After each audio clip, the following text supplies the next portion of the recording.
अस्सलाम वालेकुम। आज हमने स्टार्ट करना है एक्सरसाइज 2.1 का क्वेश्चन नंबर 5। तो इसकी जो स्टेटमेंट है वो है हमारे पास, show that the equation x square plus m x plus c whole square is equal to a square, कि ये जो आपके पास इक्वेशन है हैज़ इक्वल रूट्स, इसके जो रूट्स हैं वो इक्वल हैं। तो यहाँ पे हमें पिछले लेक्चर से पता चला था और उससे पिछले लेक्चर में भी हमने समझा था कि जब किसी इक्वेशन के रूट्स इक्वल हों तो इसका मतलब है उसके जो डिस्क्रिमिनेंट हैं उनका आंसर जो होता है वो उसको हम इक्वल टू 0 लिख देते हैं। और मज़ीद लिखा हुआ है कि इफ़, यानी कि आप जब डिस्क्रिमिनेंट फाइंड करें तो एंड पे जो आपका आंसर आना चाहिए वो ये आना चाहिए, ये वाली जो कंडीशन है ये सेटिस्फाई होनी चाहिए, यानी कि ये कंडीशन आपके पास आंसर में आनी चाहिए। तो सबसे पहले जो गिवन है हमें वो है equation x square m x plus c whole square is equal to a square.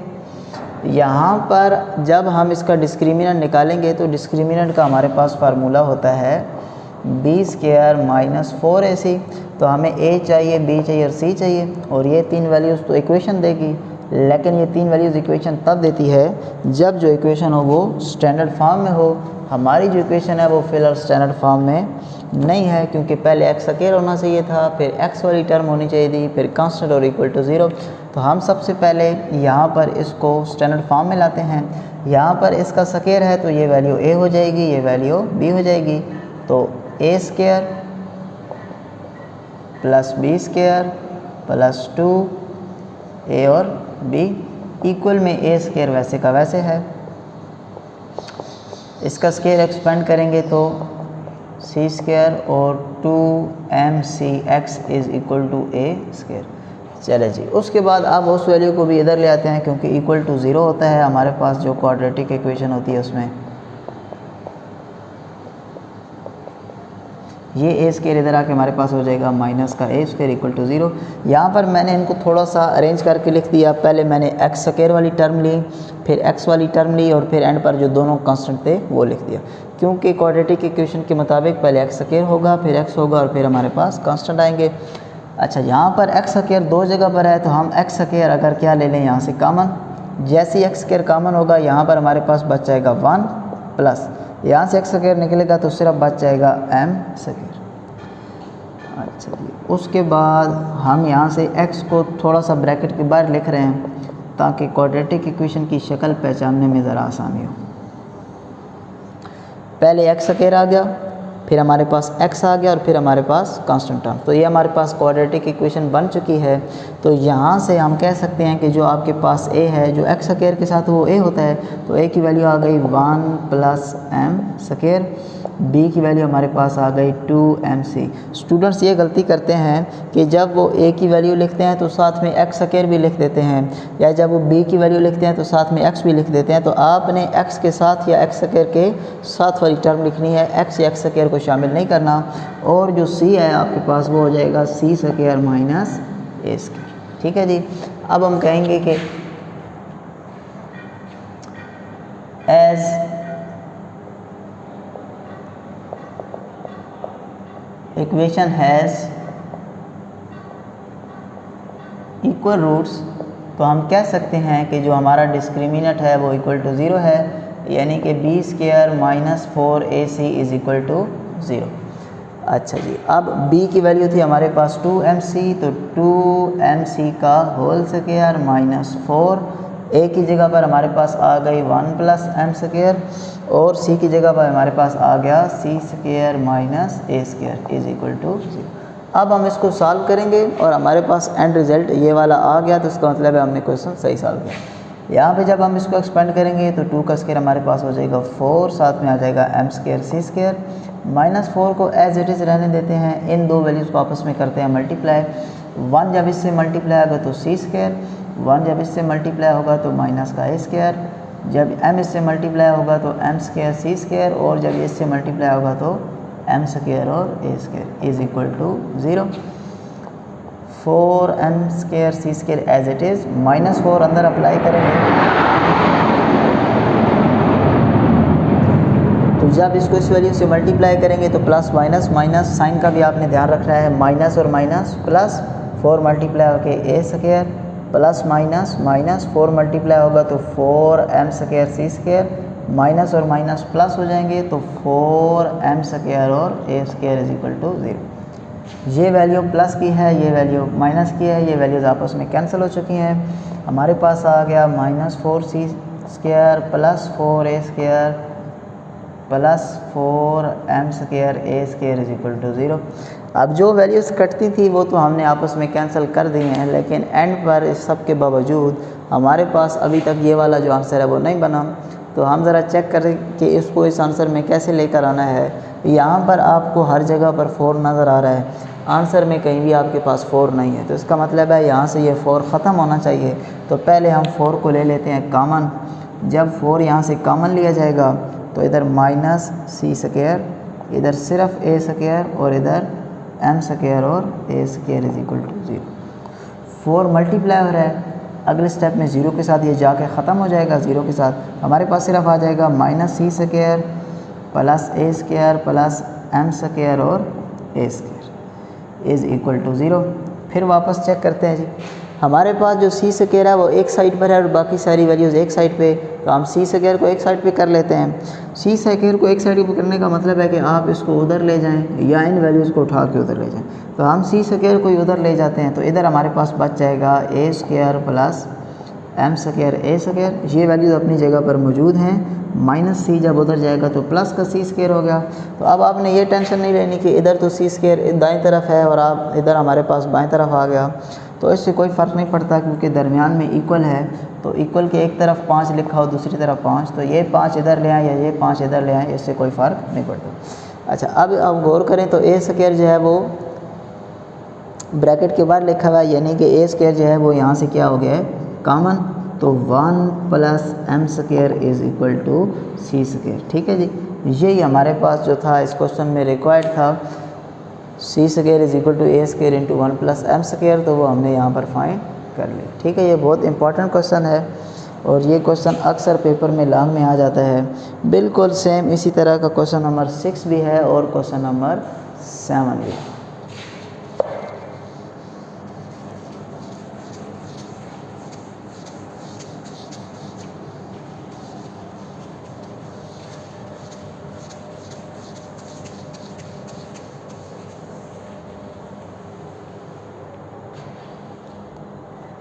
Question number आपके पास 6 है, find the condition that the equation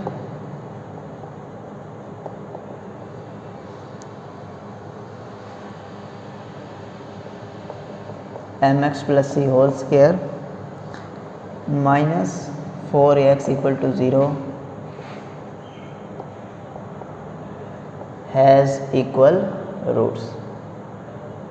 ये क्वेश्चन पिछले क्वेश्चन जैसा ही है बिल्कुल।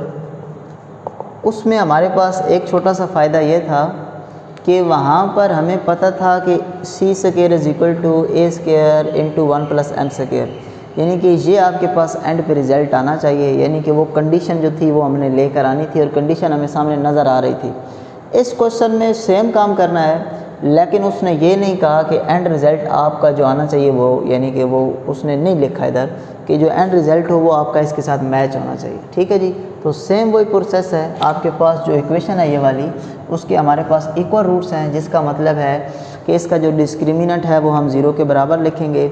लेकिन उससे पहले हम पिछले क्वेश्चन में समझ चुके हैं कि जब तक इक्वेशन स्टैंडर्ड फॉर्म में ना हो हम वहाँ से a, b और c की वैल्यू मालूम नहीं कर सकते, और जब तक a, b, c मालूम नहीं होगा तो हम उसका डिस्क्रिमिनेंट भी फाइंड नहीं कर सकते।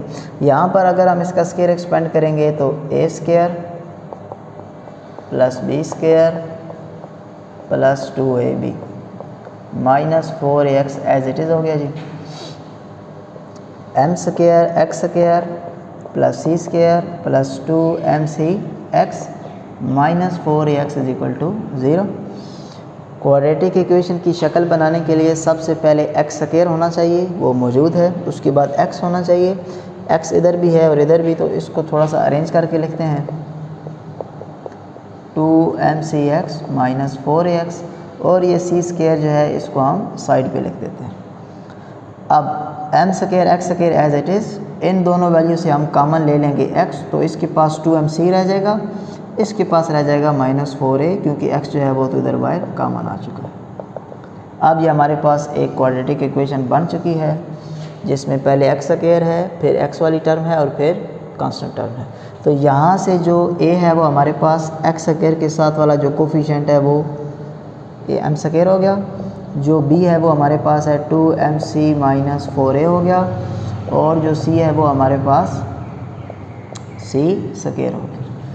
ठीक है जी, तो बिल्कुल सेम पिछले वाले क्वेश्चन की तरह, as equation has equal roots, so उसका जो डिस्क्रिमिनेंट होगा वो इक्वल टू 0 होगा, यानी कि b² - 4ac is equal to 0। Question में b की वैल्यू है हमारे पास 2mc - 4a का होल स्क्वायर -4, a की जगह पर हमारे पास आ गया m², c की जगह पर हमारे पास आ गया c² इज इक्वल टू 0। यहाँ पर अब दो वैल्यूज़ हैं तो हमें फार्मूला लगाना पड़ेगा, a² plus b² minus 2ab, a² plus b² minus 2a और b। यहाँ से ये वैल्यूज़ मल्टीप्लाई होने के बाद 4m² c² is equal to 0। इसका स्क्वायर एक्सपेंड करेंगे तो 2 का स्क्वायर 4, साथ में आ गया m² c², ये बन गया 16a²। 2 को 2 से मल्टीप्लाई करेंगे 4 को फिर जब 4 से मल्टीप्लाई करेंगे तो वो हो जाएगा हमारे पास ओवरऑल 16। 2 को 2 से मल्टीप्लाई किया 4 को 4 से मल्टीप्लाई करेंगे 16, साथ में आ जाएगा mc और a, -4m² c² is equal to 0। ये वैल्यू प्लस की है, ये वैल्यू माइनस की है, तो आपस में कैंसिल आउट हो गई, तो हमारे पास बच गया 16a² minus 16mca is equal to 0। तो ये आपके पास जो एंड रिज़ल्ट आया, यही वो रिक्वायर्ड कंडीशन है जो आपको चाहिए। लेकिन हम इसको थोड़ा सा मज़ीद सॉल्व कर सकते हैं। कैसे? इन दोनों वैल्यू में हमारे पास 16 भी मौजूद है तो 16 कॉमन आ गया, और a भी मौजूद है तो a भी हमने यहाँ से ले लिया कॉमन। a² कॉमन नहीं ले सकते क्योंकि ये तो a² कॉमन दे सकता है, इसके पास तो एक a है, ये a² कॉमन नहीं दे सकता, तो हम a के कॉमन लेंगे। तो यहाँ से आ जाएगा a माइनस 16 बाहर निकल गया, a बाहर निकल गया, तो सिर्फ रह गया mc इज इक्वल टू 0। अब नेक्स्ट स्टेप में ये 16 है इधर मल्टीप्लाई हो रहा है, इक्वल के उधर जाके हमारे पास हो जाएगा डिवाइड, तो हमारे पास सिर्फ रह जाएगा a minus mc is equal to 0। ये भी आपका जवाब हो सकता है, या माइनस mc उधर ले जाएँ तो वो आपके पास हो जाएगा प्लस। ठीक है जी, तो ये इसको आप कह सकते हैं रिक्वायर्ड कंडीशन।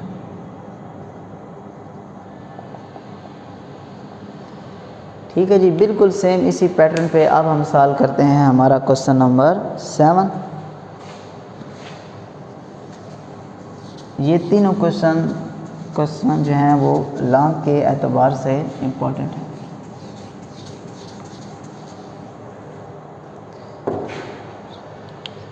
क्वेश्चन नंबर 7 की स्टेटमेंट है, if the roots of the equation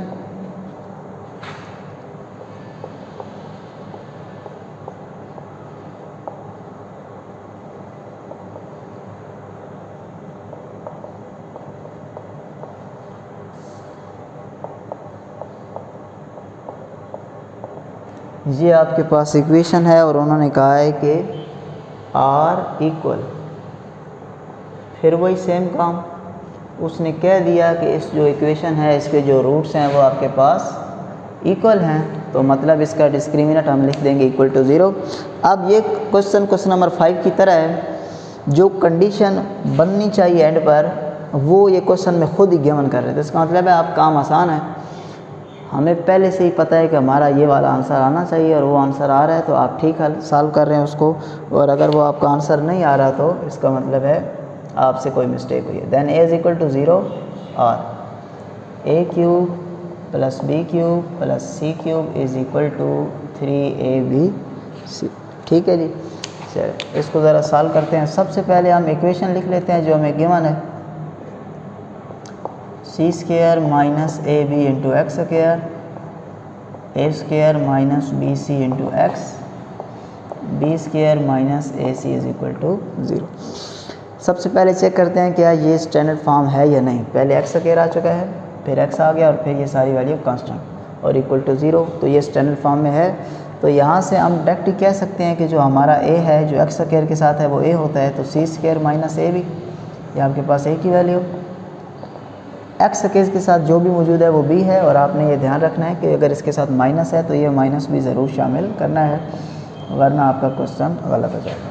और c की वैल्यू हमारे पास है बी स्क्वायर माइनस ए सी। अच्छा जी, यहाँ पे अब हम कह सकते हैं कि as equation has equal roots, so हम कहेंगे कि जो इसका डिस्क्रिमिनेंट है वो इक्वल टू है 0, या b square minus 4ac is equal to 0। ठीक है जी। तो अब हम इस डिस्क्रिमिनेंट में वैल्यूज़ पुट करते हैं, और एंड पे अगर हमने ये आंसर फाइंड कर लिया तो हमारा ये क्वेश्चन है वो सॉल्व हो जाएगा।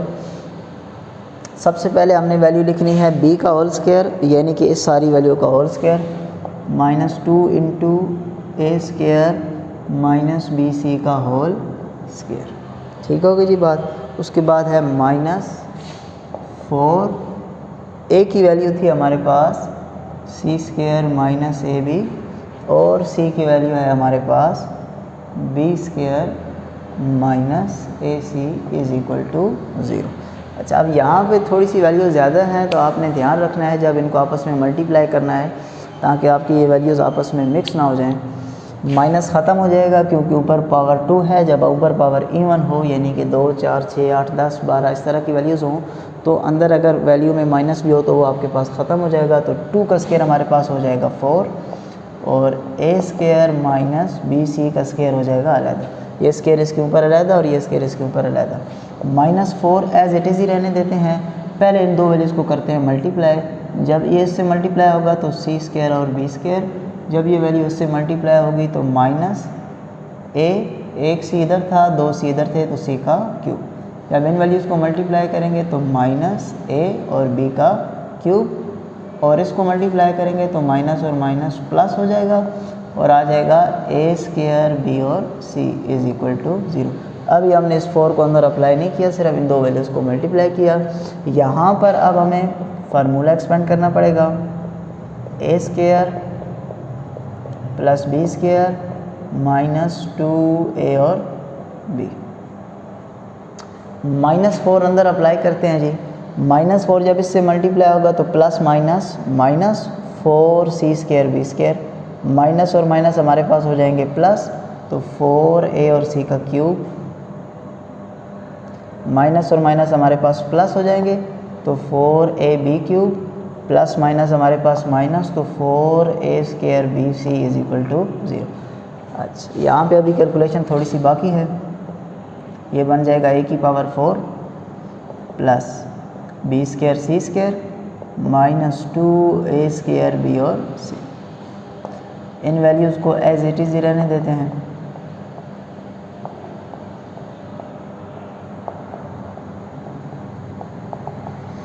अब इस 4 को अंदर अप्लाई कर लेते हैं, तो ये हो जाएगा 4a4 4b square c square minus 8a square b c, और ये वैल्यूज़ एज इट इज़ ही आ जाएंगी।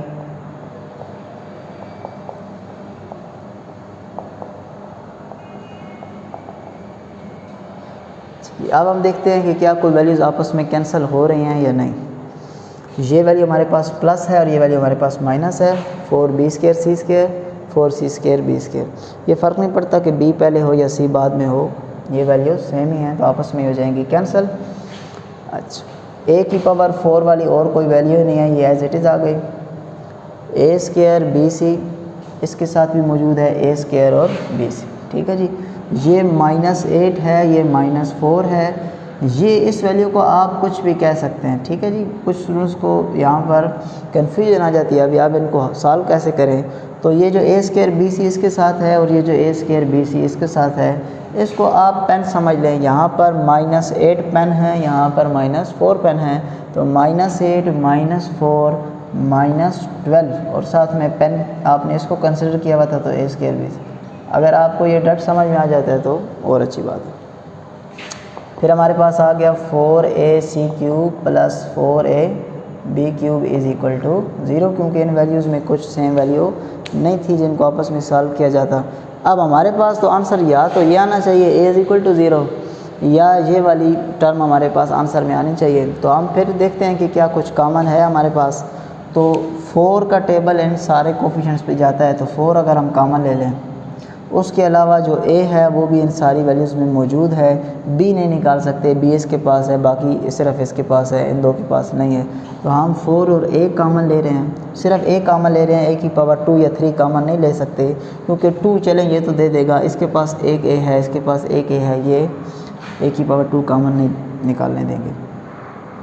तो 4 कॉमन आ गया, ए कॉमन आ गया, तो हमारे पास यहाँ पर रह गया ए क्यूब माइनस 4 का टेबल इस पर 3 टाइम, ए कॉमन आ चुका है तो एक ए निकल गया और साथ में बी और सी। 4 कॉमन आ गया, ए कॉमन आ गया, सिर्फ सी का क्यूब। 4 कॉमन आ गया, ए कॉमन आ गया, तो सिर्फ बी का क्यूब इज़ इक्वल टू 0। अब हम लिखेंगे 4a को अलहदा से 0 के बराबर, ठीक है जी, और a cube minus 3abc plus c cube plus b cube equal to 0, इसको अलहदा से 0 के बराबर।